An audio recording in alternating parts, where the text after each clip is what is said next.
Are you thinking about buying a home? Today we'll give you the 4 steps to buying a home.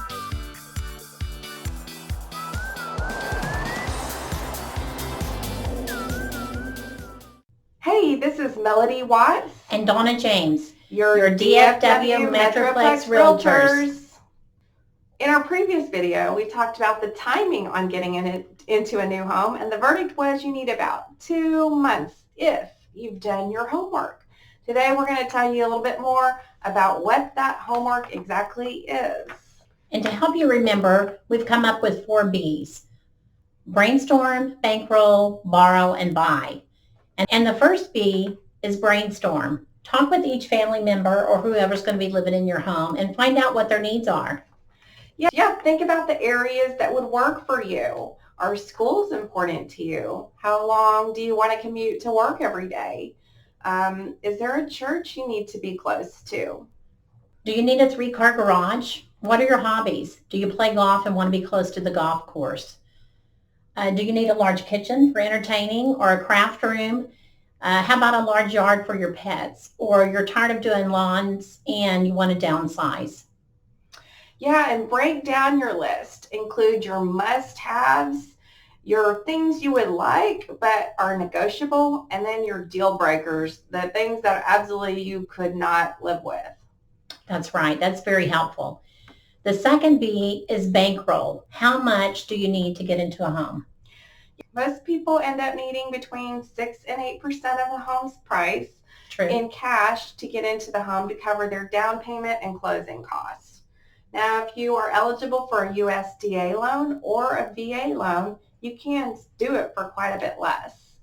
Some people may have their money tied up in a retirement fund, and you can sometimes use those funds, but just make sure that you're aware of all the tax consequences and possible penalties if you're withdrawing early. Right. And I think that through my lifetime of buying houses, I have used all those options, except for VA. Yeah.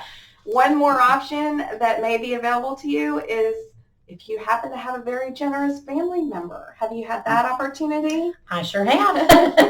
Twice, actually. Okay, great. So you can have funds gifted by a family member. Just be sure that you keep clear documentation of that. Your lender will need to see clearly where those funds came from. We may even be able to get the seller to contribute some of the closing costs if they're happy with the offer that we make them. Yeah, that's a great way to get some of those funds covered. The third B is to borrow. Getting a mortgage loan from the lender.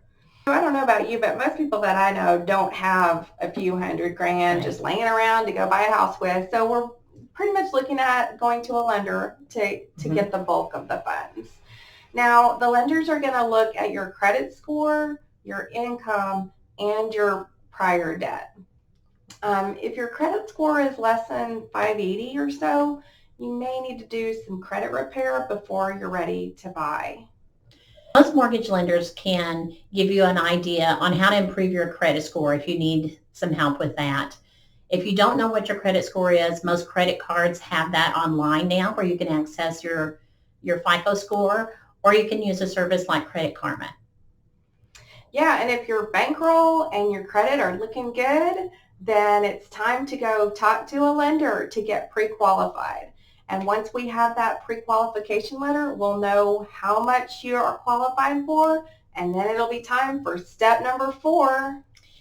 The fourth B is buy. It's time to start looking. An experienced realtor who is knowledgeable in the area you want to buy can guide you through the purchase process.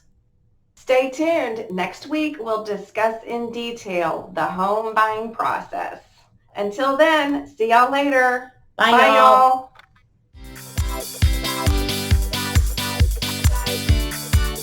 Hey guys, today we're going to give you valuable content while being entertaining. Right, Donna? What are we going to do? Hey, Nancy. What's up, Donald?